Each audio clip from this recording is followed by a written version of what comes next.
¿Cómo están? Bienvenidas y bienvenidos a otra emisión del Mundo desde el Sur. Soy Aaron Romero y el contexto noticioso nos lleva hasta la República de la India, país que ha expresado indignación por la forma en que fueron retornados sus connacionales desde Estados Unidos.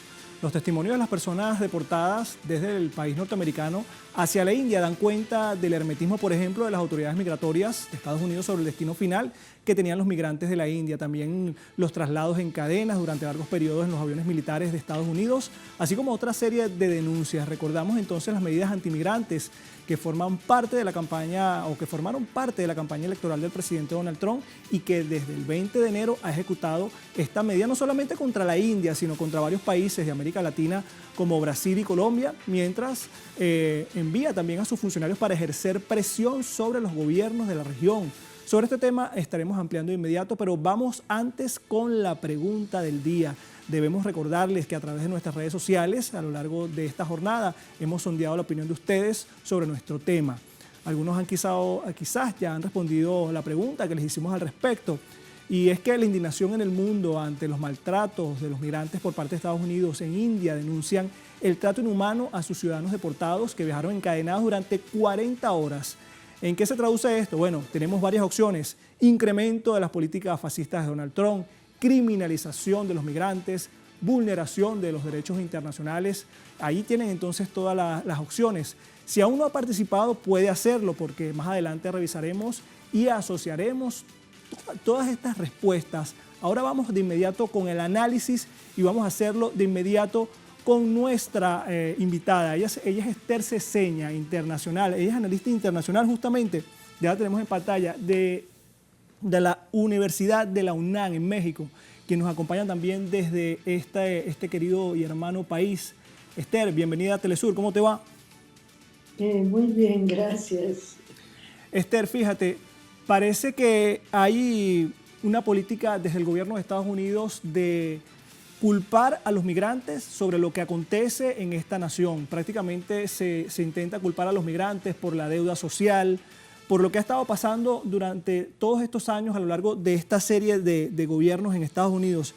¿Será que entonces esto forma parte de la estrategia del gobierno de Donald Trump de ganarse el respeto de la comunidad internacional, pero violentando leyes?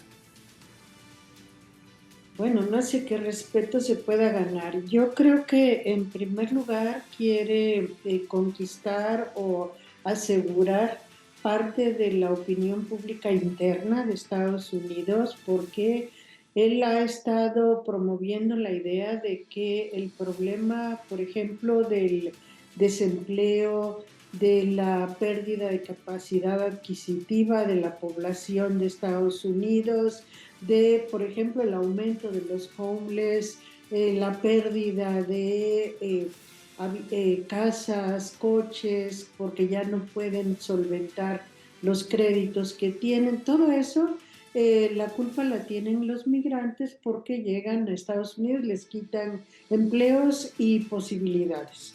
El problema es que no es, nada de esto es, digamos, cierto, porque los empleos que llegan a obtener los migrantes son muy distintos a aquellos que la población estadounidense tiene o quiere o está dispuesta a aceptar, porque son empleos, por ejemplo, muchos en la agricultura, ¿no? Haciendo pizca, cosecha, todas estas actividades que no son muy para la población de Estados Unidos, de manera que no es una competencia propiamente con ellos, pero sí es la manera de justificar el deterioro de las condiciones internas.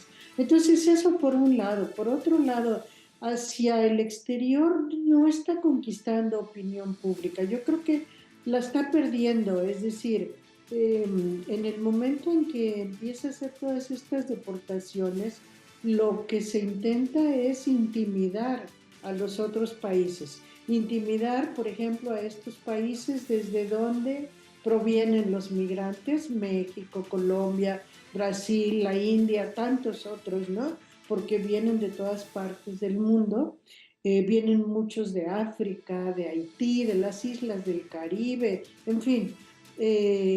En los países que están, que son origen de estos migrantes, pues por supuesto que no están muy complacidos con la política que está haciendo ahora Donald Trump.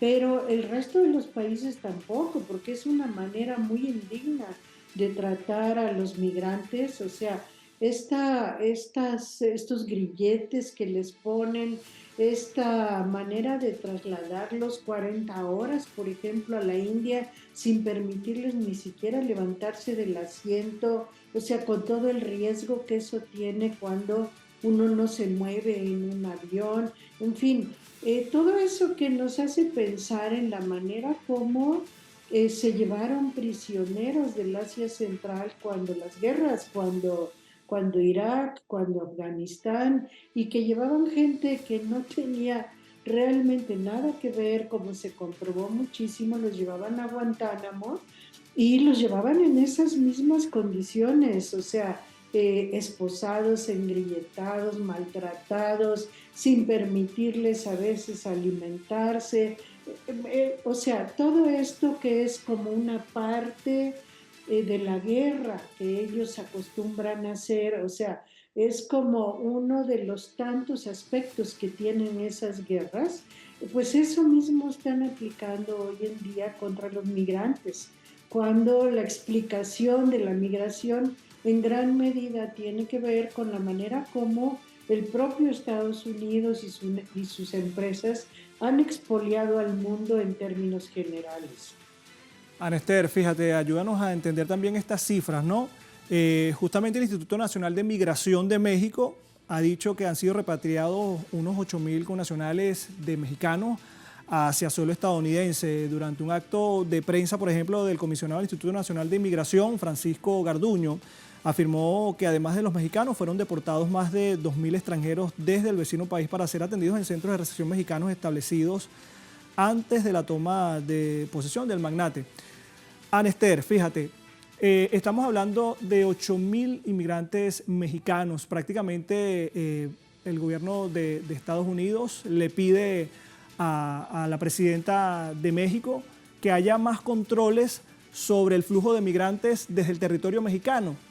Pero realmente, ¿hacia dónde apunta entonces esta petición que le hace el presidente Donald Trump? ¿Será que forma parte también de esta presión hacia el gobierno mexicano para intentar doblegarlo, esta política de paz por la fuerza? O sea, exigirle más al gobierno de México cuando el gobierno de México también ha protegido a la población migrante, esto durante el gobierno de Andrés Manuel López Obrador y también en esta actual administración. ¿Hacia dónde va esta petición que prácticamente le exige Estados Unidos a la nueva mandataria mexicana? Bueno, sí, efectivamente es uno más de los instrumentos de presión. México está en este momento muy presionado por Estados Unidos. Nos tratan de imponer aranceles altísimos, no responsabilizan a México del paso de migrantes, no solamente de los mexicanos, sino de todos aquellos que pueden transitar por México para tener acceso a Estados Unidos por tierra. Bueno, pues parece que es responsabilidad de México de tenerlos aquí, cuando en realidad Estados Unidos ha estado impulsando la idea de que para pedir asilo en Estados Unidos se tienen que quedar en México, desde aquí hacer las gestiones y esperar que les sea respondida pues la posibilidad de tener o no tener el asilo. Entonces, de alguna manera ellos mismos están promoviendo que estos migrantes en tránsito se queden en México, cosa que México ha tenido que aceptar por pues, una serie de presiones que se han ejercido y que en realidad también complica la situación de México. Pero está la presión por la migración, se ha obligado a México, se le ha presionado para que México mismo sea quien militarice la frontera y que impida el paso de estos migrantes. Y además hay que agregar este decreto que ahora firmó Trump al entrar, diciendo que los cárteles mexicanos eran considerados organizaciones terroristas. ¿Qué quiere decir esto? Quiere decir que para proteger la seguridad nacional de Estados Unidos, pues ellos sienten que tienen la autoridad como para ingresar a México a combatir estos grupos terroristas. Es decir, ese mismo pretexto ha sido usado ya en muchos lugares y en muchísimas ocasiones para poder intervenir los países. Entonces, hay una presión triple que se está ejerciendo sobre México porque se quieren conseguir mejores condiciones en la relación con Estados Unidos, que ya de por sí son muy buenas, pero hay ahí un elemento que le preocupa a Estados Unidos y es que no vaya a ser que junto con los migrantes también haya un flujo de capitales chinos que ingrese por el lado de México. Una cosa que les preocupa mucho es que en México se están vendiendo los autos eléctricos chinos de manera, digamos, impresionante. Todo el mundo quiere tener un coche de esos porque son muy buenos, porque son relativamente más baratos, tienen muchas ventajas y entonces están empezando a ocupar ese mercado que a Trump le preocupa mucho. En todos lados él ha estado argumentando que la industria automotriz de Estados Unidos se ha visto muy dañada, ¿no? Con Europa es el mismo argumento, que ellos tienen que bajar las cuotas de importación de los autos estadounidenses. En este caso es no permitir la competencia de los automóviles chinos. Es decir, por todos lados se está tratando de colocar estos que son sus productos, pues en principio de exportación. Estados Unidos no tiene muy buena situación en términos de exportaciones. Sus empresas están en todo el mundo y están ahí produciendo y están obteniendo ganancias, están incluso obteniendo materiales, pero no se hace esto a través de la exportación desde Estados Unidos, que ese es un elemento que a él le preocupa mucho y bueno, que tiene que ver con la fortaleza interna productiva de Estados Unidos. Anester, recientemente la ALBA TCP, este grupo de países, anunció una serie de medidas para apoyar a la población migrante que estaba siendo deportada desde Estados Unidos. Una pregunta en particular sobre también cómo deben responder los países de la región ante esta política de deportaciones y de criminalización de los migrantes. Y por otra parte también acabamos de ver que hay una especie como de boicot en contra del consumo de productos y de bebidas gaseosas en Estados Unidos, específicamente de la Coca-Cola, esto por el malestar de la población latina en contra de las políticas de la población migrante de Estados Unidos, ¿no? Que los consumidores, esto es información que está saliendo a esta hora, los consumidores han manifestado su descontento por el apoyo de la empresa a las políticas migratorias de Donald Trump y los aranceles del 25%. Prácticamente la administración de Donald Trump se ha caracterizado por mantener las políticas económicas coercitivas como parte de su agenda. Desde estos dos puntos de vista, entonces, ¿cómo debe responder la región de América Latina en conjunto? Así como prácticamente ha dado el primer paso la ALBA TCP, y por otra parte, los usuarios para rechazar este tipo de medidas coercitivas, que prácticamente cuando se amenaza a la población migrante también forma parte de una medida coercitiva. Sí, te escuchamos, Anester. Perdón, se me fue el final de tu intervención, pero bueno, yo creo que la manera como han estado respondiendo Colombia, México, Brasil, Venezuela, ante estas políticas, pues es la manera, digamos, adecuada, correcta, es lo que se espera, ¿no? Que defiendan a los connacionales sobre todo y que defiendan también el derecho de no intervención y la soberanía de nuestros países. Pero yo creo que hace falta justamente cuestiones como la del ALPA-TCP, que en términos generales haya un trabajo colectivo frente a las políticas de Estados Unidos, porque bilateralmente todos somos débiles, todos somos frágiles. Tenemos una historia de relaciones con Estados Unidos que pues implica que nos puedan presionar de muchas maneras en el terreno económico, en el terreno financiero, en muchos terrenos, ¿no? Entonces, sí se requiere un acopio de fuerza y ese puede ser construido a través de el trabajo conjunto de los gobiernos, digamos, de América Latina. Y por otro lado está la reacción de la población. Hubo el 3 de febrero una movilización en apoyo a los migrantes, tanto en Estados Unidos como en muchos otros lados de América Latina. En México hubo un acompañamiento de esa movilización y entonces, bueno, por todos lados salió la gente en manifestaciones apoyando a los migrantes, digamos, rechazando las políticas del gobierno de Estados Unidos y la manera como se están efectuando las deportaciones. Hay también esto del boicot, que el boicot es muy difícil porque en nuestros países, pues bueno, por donde no está el capital de Estados Unidos, por donde no tenemos presencia de Estados Unidos, pero por ejemplo en México no solamente la Coca-Cola, productos estadounidenses en general se están boicoteando e incluso los supermercados como el H-E-B, como algunos que el Walmart, ¿no? Que son de capital estadounidense. Entonces mucha gente dice, no, no hay que ir a comprar ahí, ¿no? Hay que hacerles el vacío mientras todo esto se va resolviendo.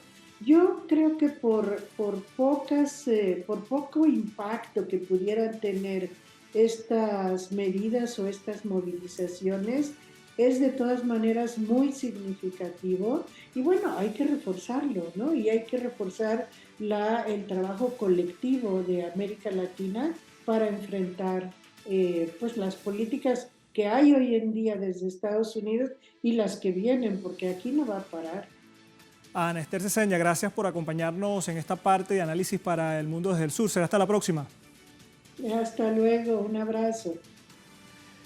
Y a ustedes, por supuesto, con esta primer análisis despedimos la primera parte del programa, pero recuerde que aún tiene tiempo para participar en la encuesta que hemos publicado en nuestras redes sociales y en la parte final estaremos analizando los resultados. Por lo pronto, vamos a continuar con el análisis, pero eso será después de esta primera pausa. Ya volvemos con más del mundo desde el sur. No se vaya.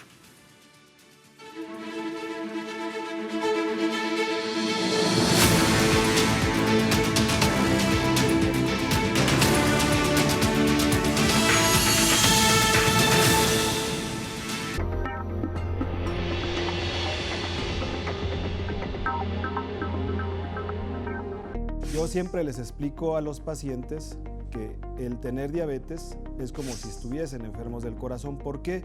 Porque de 10 diabéticos, 9 tendrán una manifestación cardíaca. Entrevista con Aisa García, desde Guía tu Cuerpo. Sábado, solo por Telesur.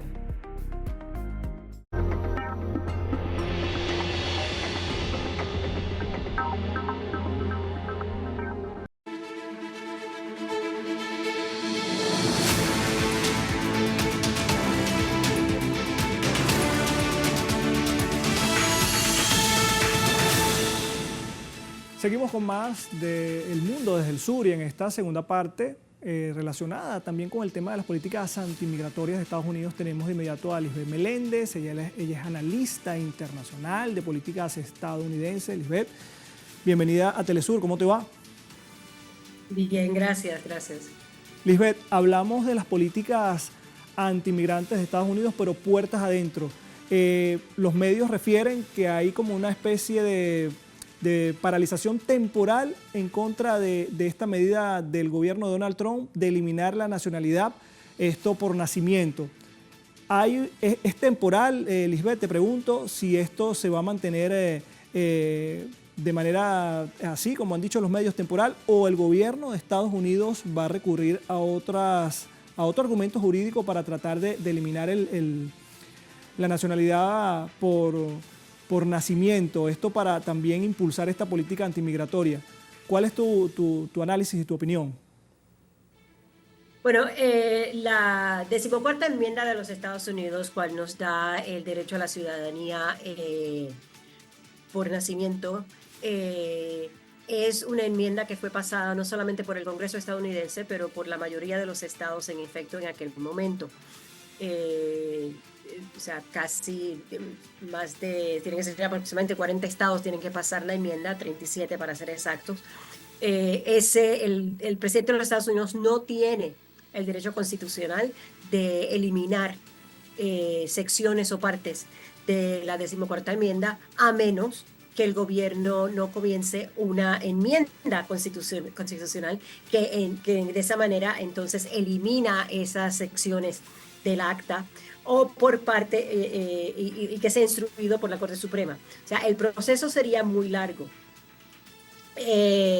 Y para eso, de hecho, es por lo tanto que las demandas de las organizaciones de derechos civiles y humanos aquí en los Estados Unidos han demandado al gobierno y específicamente al presidente Trump para dejarle saber que esto está fuera de la capacidad de aquellas cosas a las cuales él tiene derecho o tiene el área el área donde él puede efectuar sus órdenes ejecutivas.